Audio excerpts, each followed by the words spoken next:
한 번 더 합시다. 당신은 멋지신 분이십니다. 당신은 멋지신 분이십니다. 성경을 보면 정말 부러운 장면들이 참 많이 나옵니다. 그런 장면들을 보면서 나에게도 이런 일이 있었으면 좋겠다. 저는 솔로몬에게 야, 네가 나에게 무엇을 원하느냐, 모든 걸 구하라. 그런 것이 한번 확실하게 백지장 수표 한번 받아봤으면 좋겠어요. 그냥 더도 말고. 자, 그런 부러운 장면들이 나오는데 그 장면이 바로 출애굽기 36장의 내용입니다. 제가 자주 전한 말씀입니다. 모세가 성막을 지을 때에 부살렐이라고 하는 사람과 오홀리압이라고 하는 두 사람에게 선정을 합니다. 하나님께서는 그 두 사람에게 지혜를 주셔서 그 지혜를 가지고 성막에 있는 모든 것들을 만들어요. 제작을 합니다. 그렇게 지혜가 참 많아요. 제일 먼저 제가 꼭 받고 싶은 것이 그 지혜. 여러분들, 저도 받고 여러분들도 받으시기를 주의 이름으로 축원합니다. 그런데 이제 모세가 이제 성막을 만든다고 광고를 하니까 백성들이 성경에 보니까 자원해서 예물을 가져왔더라 이렇게 말씀하는데, 그 성경에 보니까 너무 많이 가져와서 쓰기에 남을 정도로 그랬단 말이에요. 그때 모세가 백성들 모아놓고 일을 중단하고 너무 많다, 야 그만 가져와라 하면서 결과적으로 쓰기에 남음이 있었다. 제가 이 말씀 볼 때마다 이런 생각을 해봅니다. 우리도 그렇게 한번 해봤으면 좋겠다. 저는 여러분들에게 광고하는 거예요. 여러분 다음 주에 오실 때는 헌금 가지고 오지 마세요. 진짜 안 가져올라? 헌금 가지고 오지 마세요. 여러분 충분합니다. 그런데 여러분들은 더 가져오는 거예요. 우리 막연한 얘기가 아니라 이런 성경적인 얘기는 꼭 이루어졌으면 참 좋겠습니다. 우리 교회 한번 이런 바람이 한번 불어봤으면 참 좋겠어요. 막 가져오면 제가 화를 내는 거, 왜 가져왔냐고. 그러니까 무서우니까 이제 몰래 갖다 놓는 거예요. 이제 몰래. 제가 예배 마치고 사무실 들어가니까 봉투 하나가 놔 있어. 그죠? 이게 뭔가 하고 보니까 봉투에다가 이렇게 썼어. 목사님, 사업을 하다 보니까 별거 없네요. 조금 벌었습니다. 목사님 토소비 쓰세요. 1,000만 원. 책상을 열어보니까 목사님, 내 아들이 이번에 사업했는데 너무 잘 됐어요. 감사해요. 어려운 교회 도와주세요. 2억. 저는 이거 우습게 생각하지 않아요. 그러니까 막 사무실에 가져오지 말라고 또 광고를 내니까 또 기독을 1번 방 열어보니까 도다리 2개가 있어. 보니까 거기에 목사님 이번에 잘 됐습니다. 너무 감사해서 목사님한테 혼날까 봐서 놓고 갑니다. 5억. 이렇게 되기 위해서는요, 여러분 이렇게 돼야 되겠더라고요. 영혼이 잘 돼야 되겠더라고요. 내 신앙이 바르고 하나님 앞에 서서 하나님 은혜 받고 하나님 은혜로 살아야 이런 복을 받겠더라고요. 여러분 이 복을, 영혼이 잘 되는 신앙의 복을 반드시 받으시기를 바랍니다. 여러분 이런 말이 있습니다. 신앙과 축복은 정비례한다는 말이 있습니다. 그런데 많은 사람들은 축복은 강조하면서 신앙이 약해지는 경우가 있습니다. 불행입니다. 차라리 이럴 바에는, 이럴 수는 없겠습니다만 축복은 좀 그러더라도 신앙은 좋아야 하지 않겠습니까? 더 중요한 것이 있습니다. 신앙이 이만큼이고 축복이 이만큼이라서 지금 착각하는 겁니다. 아, 내가 신앙이 좋아서 축복을 이만큼 받았구나. 착각은 안 됩니다. 내가 이만큼 축복을 받았을 때 여러분 스스로 아실 거예요. 나는 부족한데 하나님이 이렇게 복을 주셨다. 이걸 빨리 깨닫고 신앙을 올려가야 더 큰 축복을 받게 되는데, 내가 이만큼 복을 받았으니 먹고 살만하니까 내 신앙 괜찮아? 착각하면 안 된단 말이에요. 위험합니다. 다만 복과 은혜를 깨달으면서 신앙도 성숙하면서 같이 공존할 수 있는 은혜가 우리에게 있기를 주의 이름으로 축원합니다. 그렇습니다. 경건한, 그 다음에 또 하나 범사의 축복입니다. 범사가 잘 돼야 돼요. 예. 하나가 잘 되면 이것도 잘 되고, 신명기 28장 12절입니다. 여호와께서 너를 위하여 하늘의 아름다운 보고를 여시사 네 땅에 때를 따라 비를 내리시고 네 손으로 하는 모든 일에 복을 주시리니 네가 많은 민족에게 꾸어줄지라도 너는 꾸지 아니할 것이라. 하나님이 복 주시니까 잘 될 수밖에 없겠죠. 또 하나, 건강한 축복입니다. 인격이 건강하고 교회가 건강하고 삶이 건강하고. 여러분, 삶 자체가 참 아름다운 분들 많아요. 많고 적고를 떠나서 이분들이 바로 건강한 거예요. 신앙도 건강해야 돼요. 육신도 건강해야 돼요. 교회도 건강해야 되고, 우리의 삶 자체가 건강한. 그러니까 하나님이 복을 주실 때에 그 복을 받을 만한 그릇이 돼야 그 그릇 속에 풍성하게 축복이 임하여서 아름다운 열매가 맺힐 게 아니겠습니까? 이런 복을 꼭 받으시기를 주님의 이름으로 축원합니다. 자, 오늘 말씀은 오병이어의 말씀인데 우리 한번 13절에서 17절 말씀 보고 말씀 나눌까요? 같이 봉독합니다. 소리를 내서. 예수께서 들으시고 배를 타고 떠나사 따로 빈들에 가시니 무리가 듣고 여러 고을로부터 걸어서 따라간지라. 예수께서 나오사 큰 무리를 보시고 불쌍히 여기사 그 중에 있는 병자를 고쳐주시니라. 저녁이 되매 제자들이 나와 이르되 이곳은 빈들이요 때도 이미 저물었으니 무리를 보내어 마을에 들어가 먹을 것을 사 먹게 하소서. 예수께서 이르시되 갈 것 없다. 너희가 먹을 것을 주라. 제자들이 이르되 여기 우리에게 있는 것은 떡 5개와 물고기 2마리뿐이니이다. 아멘. 오병이어의 기적의 현장은 벳세다라고 하는 그 마을에서 이루어졌는데, 이 벳세다라고 하는 곳은 어디냐면 베드로 안드레 형제지요. 그 다음에 제자인 빌립의 고향입니다. 그러니까 갈릴리 바다 해변가라고 봐도 되겠습니다. 선한 곳이지요. 부유한 곳이 아니지요. 이곳에서 우리 하나님께서 이렇게 오병이어의 기적을 베풀어 주셨습니다. 이 기적은 이렇게 시작됩니다. 오늘 14절에 보니까 예수께서 나오사 큰 무리를 보시고 불쌍히 여기사 그 중에 있는 병자를 고쳐주셨다. 양식이 없어서 불쌍히 여김을 받은 것이 아니라 마가복음 16장 34절에 보니까 예수께서 나오사 큰 무리를 보시고 그 목자 없는 양 같음을 인하여 불쌍히 여기셨다. 먹을 것이 없는 것도 불쌍하지만 목자 없는, 그 당시 유대에 있는 종교 지도자들, 바리새인, 서기관, 사두개인들, 종교 지도자답지 못했단 말이에요. 자기 사리사욕을 쫓고 그것을 위해서 양들이 어떻게 유리하는 것조차도 관심조차도 없는 그런 모습을 우리 주님이 보시고 목자 없는 양 같음을 인하여 그들을 불쌍히 여기셨다. 여러분, 불쌍히 여기셨다.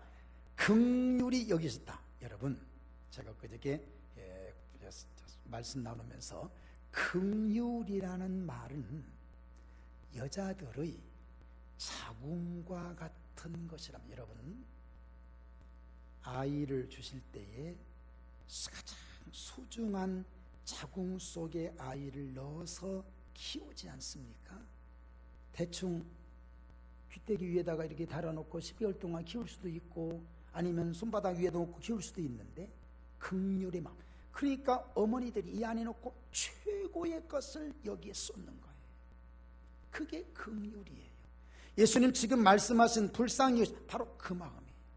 따뜻한 마음, 목자 없는 그들을 향한 따뜻한 마음, 참 아름다운 마음이죠. 이제 그 말씀을 듣고 있는 사람 중에 이제 수많은 사람들이 있었지요.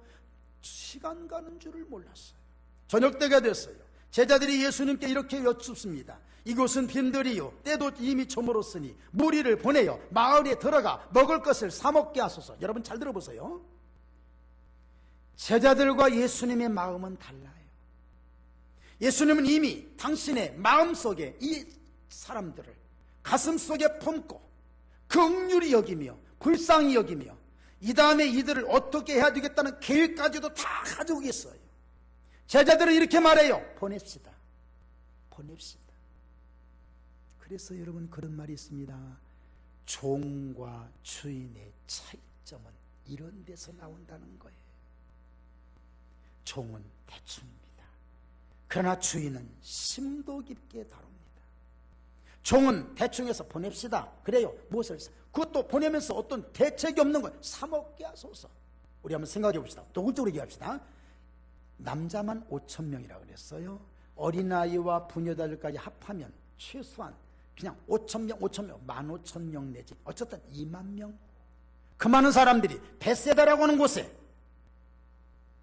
지금 이마트 가서 예를 들어서 갑자기 한 10,000개 정도 월드콘 하나를 사온다면 그 사람은 거기 있을까? 우리 한번 살아가 볼까요? 한번? 네. 아마 한 번에 베세다라고 하는 곳에 무엇을 사먹게 해서 대책이 없는 거예요. 오늘날 많은 사람들이 이렇게 살아가요. 대책 없는 일 많이 해요. 다음 것을 생각하지 않아요. 그것을 우리 주님이 잡아주셨어요. 어떻게? 갈 것 없다. 너희가 먹을 것을 주라. 따라서 합시다. 너희가 먹을 것을 주라. 아멘. 우리 하나님께서는 이런 계획을 가지고 계신, 지금 당장 무엇이 없다고, 무엇이 안 된다고, 무엇이 어렵다고 여러분이 많이 고통스러워하고 괴로워하고 왜 하나님 나를 버리셨냐? 아니에요. 하나님은 우리가 가야 할 것과 가야 해야 할 일과 만나야 될 사람까지도 다 알아서 계획해 놓고 계신 것을 꼭 믿으시기 바랍니다. 또 하나, 갈 것 없다. 너희가 먹을 것을 주라. 요한복음에 보면 빌립이 이런 얘기합니다. 그 지방, 그 동네 사람이 이 사람들을 다 먹이려면 200데나리온의 떡이 필요합니다. 여러분, 하나님 말씀에는 토 다를 필요가 없는 겁니다. 토를 달면 문제가 생겨요. 깊다, 높다, 길다, 넓다, 그걸로 끝내면 되는 거예요. 얼마나 깊으냐? 누가 깊대? 누가 높대? 그 사람 몇 층에 산대? 그래, 넓다냐? 아니면 길다냐? 몇 미터나 길대? 우리는 자꾸 계산을 해요. 계산하다 보니까 여러분, 조금 넓으면 어떻고 조금 좁으면 어떻고 무슨 상관이 있어요, 여러분? 인간만이 가진 계산법은 다른 사람과 견주는 법입니다. 우리 주님은 그런 거 없어요. 한마디면 끝나요. 너희가 먹을 것을 주라. 오늘 이런 은혜가 우리에게 있기를 바랍니다. 자, 이렇게 시작되죠. 또 베세다의 기적, 본격적으로 어린아이가 가져온 도시락을 써 거기서부터 모든 문제가 해결됩니다. 그 어린아이가 가져온 지극히 작은 도시락은 축복의 발판이 되었어요. 어린아이의 것, 여러분, 아무것도 아니에요. 아무것도 아닌, 다른 사람들이 욕심 가질 것도 없이 어떻게 보면 정말 보잘것없는, 거기서부터 모든 기적은 출발한 거예요. 여러분 혹시 이 찬송 아십니까? 주일학교 때 배운 찬송인데 제가 못 부르더라도 끝까지 들으세요. 이거 한 8분 정도 될 겁니다. 이 찬송이 길어요. 엄청나게 길어요. 딱 2줄인데, 철없이 장난하는 애들이지만 우리들 마음 속에 믿음 줍소서. 베세다 둘역에서 보리떡 바친 그 아이 믿음 갖고 살게 합소서. 딱 8분이에요. 그 아이 믿음 갖고 살게 하소서. 베세다 들녘에서 보리떡 바친 이런 믿음이 우리에게도 있기를 바랍니다. 중요한 것은 그 아이의 믿음을 본받아야 한다면 그 아이의 엄마는 어떤 사람이었을까 한번 생각을 한번 하고 넘어갑시다. 그 아이에게 도시락을 싸주면서 그 아이에게 뭔가를 부탁했을 그 엄마는 분명히 유대인 여자였을 거예요. 세계에서 신앙교육을 제일 잘 시키기로 유명한 유대인 여자. 가난했을 거예요. 그 아이가 싸온 생선 2마리는 영광 굴비는 아니었을 거예요. 제가 볼 때는 아마 양밀이나 아니면 베드로 고기라고 지금 바닷가에서 갈릴리 바다에서 많이 잡히는 베드로 고기의 일종이 아니었을까. 여러분, 보리떡입니다. 여러분, 밀과 보리는 2배입니다. 내일 이맘때에 이 성문에서 고운 가루 한 스아에 한 세겔, 그 다음에 보리 2스아에 한 세겔, 언제나 2배예요. 보리떡이라면 별로 가난한 집으로 생각합니다. 그러면서 그 아이가 이렇게, 그 어머니가 이렇게 했을 거예요. 말씀 잘 들어라. 그리고 너만 먹지 말고 배고픈 사람 있으면 나눠 먹어라. 2개가 왜 있는 줄 알아? 너 하나 먹고 또 한 사람 주라고. 5개가 왜 있는 줄 알아?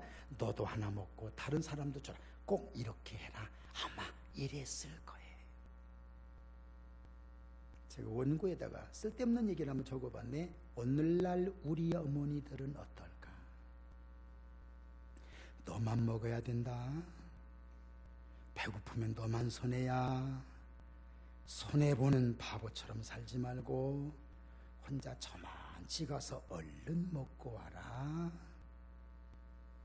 그것을 만약에 주님께 드렸다고 하는 소리를 들었을 때 그 어머니는 이렇게 했을 거예요.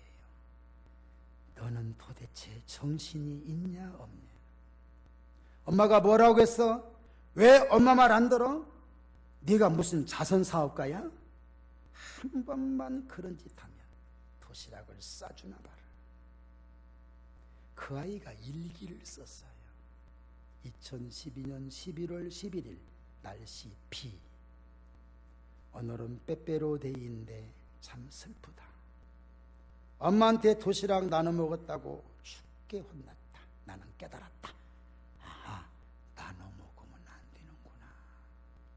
나는 결심했다. 다시는 안 나눠 먹어야지.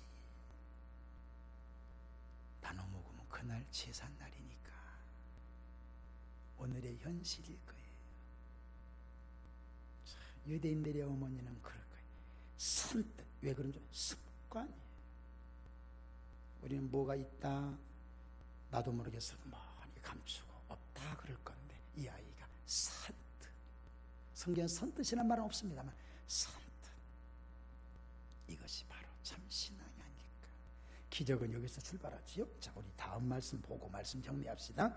18절에서 21절 말씀 같이 봉독합니다. 시작. 이르시되 그것을 내게 가져오라 하시고 무리를 명하여 잔디 위에 앉히시고 떡 5개와 물고기 2마리를 가지사 하늘을 우러러 축사하시고 떡을 떼어 제자들에게 주시매 제자들이 무리에게 주니 다 배불리 먹고 남은 조각을 12바구니에 차게 거두었으며 먹은 사람은 여자와 어린이 이외에 5,000명이나 되었더라. 아멘. 예수님이 이렇게 하셨습니다. 따라서 합시다.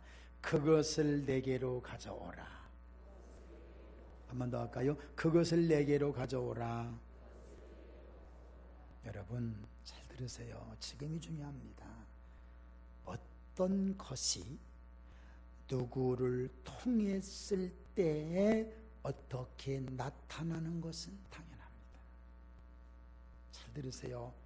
좋지 못한 것도, 자동차 바싹 부서진 것도 정비공장 통과하면 좋은 새 차, 깨끗한 차로 바뀌어지는 겁니다.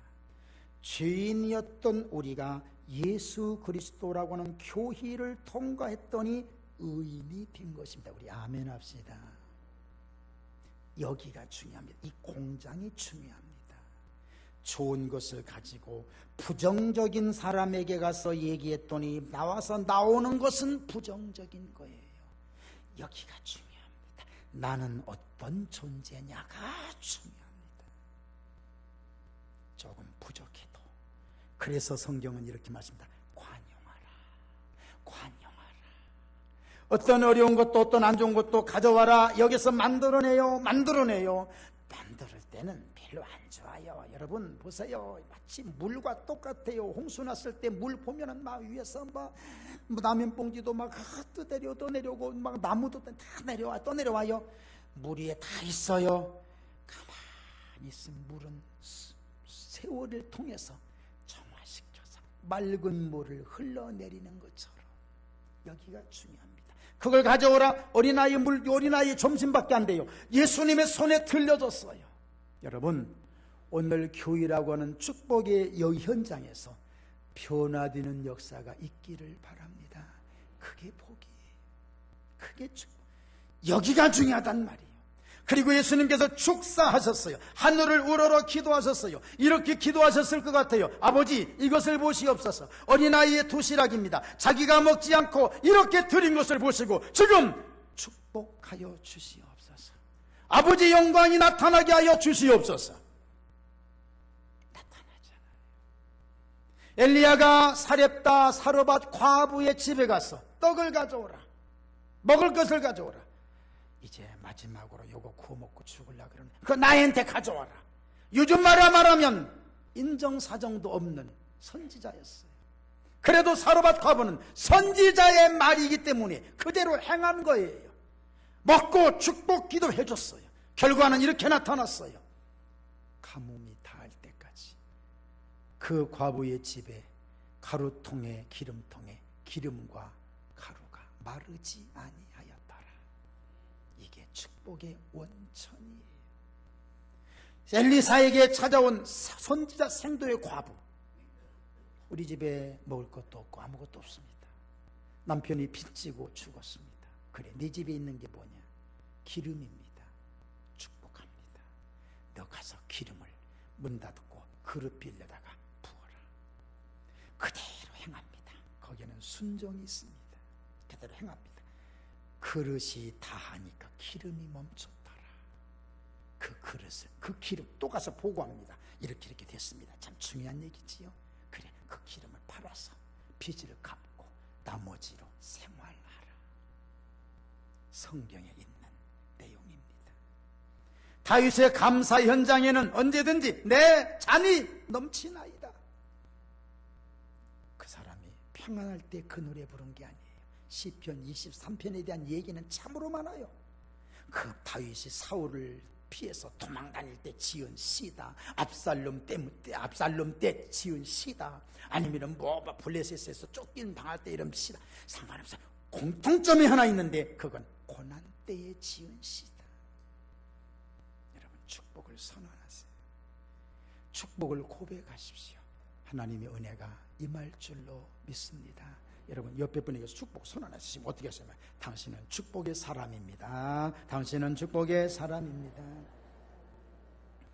사람들을 잔디 위에 앉아라.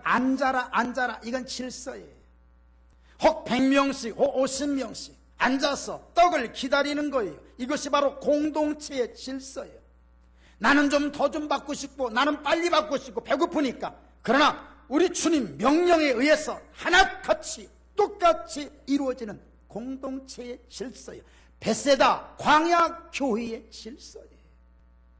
누구 한 사람 트러블이 생기고 누구 한 사람 부딪힘이나 이런 거 없었어요.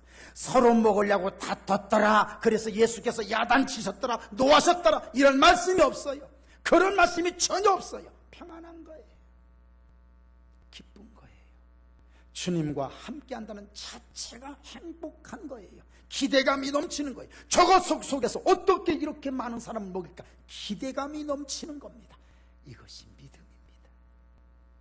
결과가 이렇게 나왔습니다. 다 배불리 먹고 남은 조각을 12바구니에 차게 거두었으며 먹은 사람은 여자와 어린이 외에 5천이나 되었더라. 우리에게 이런 일들이 많이 일어나기를 바랍니다. 있을 수 있어요. 그것이 오병이어 꼭 그렇게 숫자적으로 5,000명, 몇 명이나 5,000명입니다. 남은 숫자가 얼마나 되느냐, 이게 아니라